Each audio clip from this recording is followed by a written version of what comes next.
With the third pick, the Blackhawks are proud to select from the Saskatoon Blades, Kirby Dach.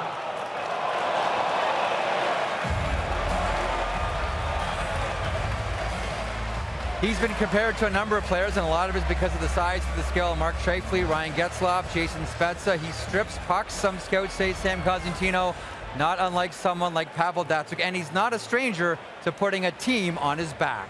The Kirby Dach, I think his stock really rose when you watch the National Hockey League playoffs. You see St. Louis win. They're big, they're heavy, they're down the middle, they're physically strong. So you're getting a guy who's a right shot center at 6'3", 204 pounds right now. He'll probably play at 215. And when it gets to playoff time, here's a guy who's going to be able to handle the heavy lifting, as we saw with St. Louis winning the Cup. I agree, and I think the Chicago Blackhawks wanted some size down the road here, knew they had to get bigger and stronger, and Dach gives them that in all of it. And Ryan Getzlaf is the guy that likes to tailor his game afterwards. I said, you mean like a power forward type of forward? He said, no, I am relentless on pucks. I hold pucks and I'll drag them. And exactly what you said, Sam, when you look at the playoffs, that's what it's all about, puck protection. He's a big guy with a sweet set of hands.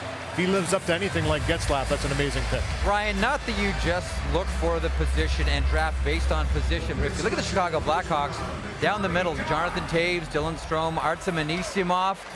Does this player, if he makes it in the NHL next season, start on the wing? He might start on the wing. I think he is a big guy, but he's a good small area player. Like, he's got a high skill level for a big man.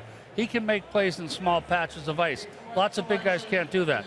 But if they're stacked too much at center, I predict he will make their team, and he might start on the wall, and that's not all bad. That's a lot easier than starting in the middle. Kirby, you look like you're living in a dream. The last time I saw you was in Saskatoon when we stopped there with Rogers Hometown Hockey. You were thrilled to make the playoffs with the Blades. It had been a while.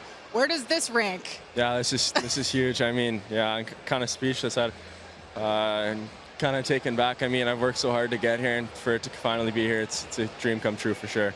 What have your parents passed on to you? Obviously, they have athletic genes, but it's so much more than that. Yeah, a lot of knowledge. I mean, I wouldn't be the person I am without their guidance. And I think being a young kid moving away from home, they really helped me out to kind of find who I was. And without them, I'm not who I am. So I got them to thank. And one more special name I want to make mention of. You guys have Xavier Labelle, the Humboldt Broncos survivor, working with the Saskatoon Blades team. What kind of perspective has he given you?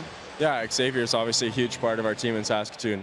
Kind of what he went through last year was something that you wish upon nobody. And so to kind of see how resilient and strong and mentally tough he was to come into our locker room and be an important piece to our team, and not even being on the ice, just his character and how great of a kid he is. It was awesome to have a kid like him around this year. Well, he's all about living in the moment, and you should enjoy this one. Jeff, thank you. Back to you.